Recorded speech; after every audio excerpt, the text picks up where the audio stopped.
Hello YouTube, welcome back to my channel.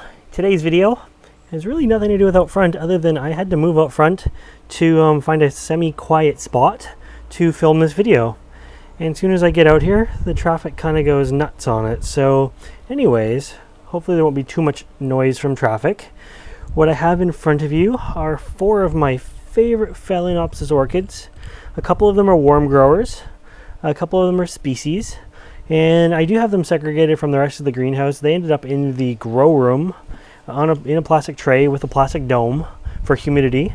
And they actually sit on a plant heat mat to give them a little bit of extra warmth from the bottom. And I basically just forgot about them. They're so low maintenance in here. And they have just been doing their thing for the last few months. And I wanted to kind of bring them out and show them to you. We have 3 out of 4 in bloom right now, so that's kind of nice. I'm just going to lower the camera down. We'll go over each one of the 4 in a little bit of detail, and I'll share my experiences with growing these guys with you. So anyways, let's get started on this one. This one here is a Dragon Tree Eagle cross Noble's Fox Superstar, and it's kind of one of those Balena type phals. Now I don't know if you know about species, but the closer it is to an actual species as opposed to a hybrid, the more chance it has of having a scent. And this guy has a wonderful scent to it. It is very beautiful and just such a great scent. It is a very, very warm grower, and well, it wasn't doing too good because it was in the greenhouse there, and it wasn't quite warm enough for it. That was a year back, and so it's made a recovery. This is what cold damage looks like on a warm growing phal. And so you can see the new leaves coming out don't have any of that cold damage, so that's good. The other side looks really good as well. And yes, it's just loving the extra bottom heat and humidity. So it grows on my grow shelf, and it just has a fluorescent light above it. And so yeah, we have one there and a little bud here. Now the other thing with the species is you're not going to get nearly as many blooms on them as a hybrid. Let's go over to this next one here. This is also one of my favorites. It's hard to turn these guys because their roots have gone nuts in the trays. But this one here is a Cornocerve and has a wonderful smell.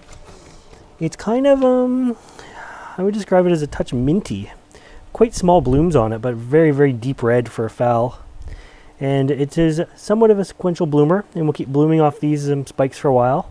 The spikes are are flattened, which is interesting. They're very flat.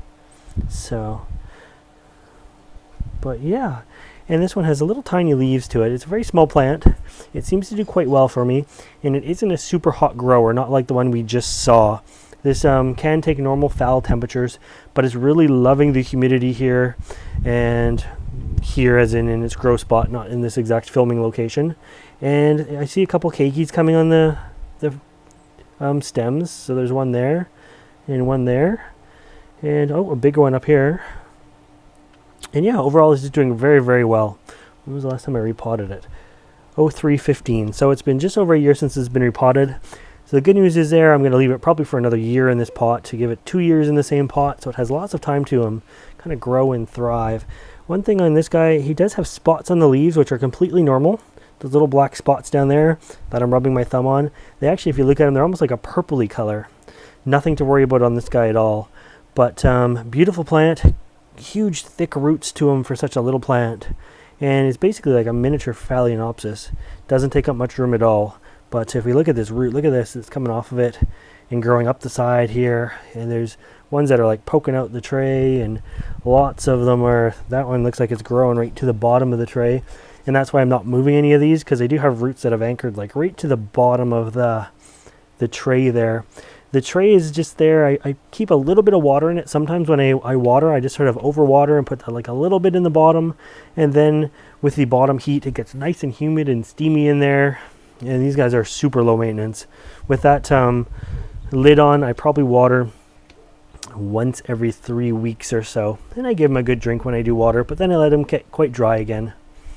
So yeah, I'm definitely, even though I'm outside between all these guys in bloom, I'm definitely smelling them even right now from behind the camera. It's just wonderful. Now, I think this guy is able to be moved here. The next one in the list is the only one that is not in bloom, but it does have a bud on it.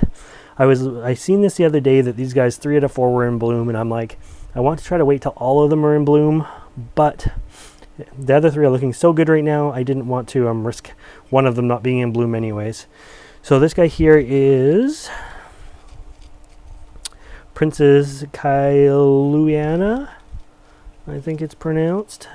It is a Hawaiian name, so don't shoot me for getting it wrong, all of you guys in the Rainbow State there.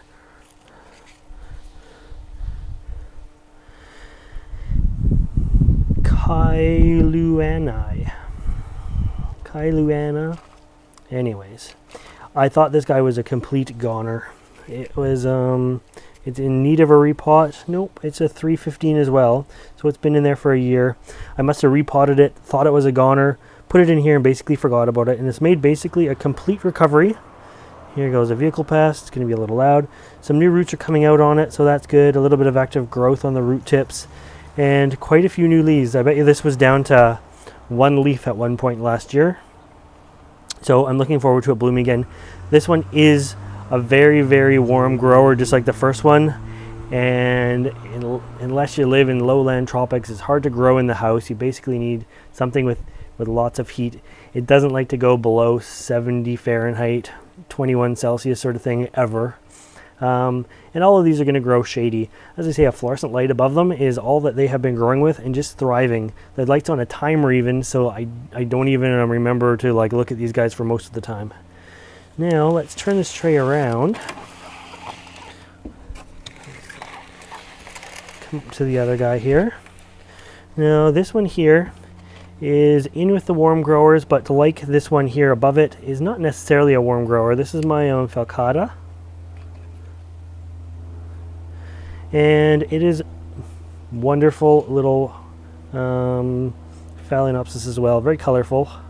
There is a bloom on it there. Now I don't know if these blooms have a smell. Maybe a little bit of something, yep. So they do have a smell as well. And they are sequential blooming, but like all the other species, you don't get 6 or 8 or 12 big huge blooms on a spike. Welcome to the real world of phals that aren't hibernized. So this guy, he was doing okay. He's definitely doing better now that he's in here with lots of humidity, and I see some nice new leaves coming out on him and some great root growth. He has many spikes on him, only 1 flower at the moment, but check this out. We got keikis with huge roots on them. I'm actually grabbing, wow. So here's the leaf. And 1 root goes this way and into the pot. 1 root goes straight down and is like attached to the ground down there. And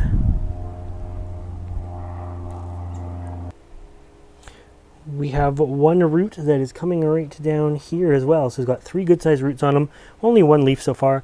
I'm in no hurry to separate this off, but with 3 good roots, one of them being at least 12 inches long, I probably could with no problems.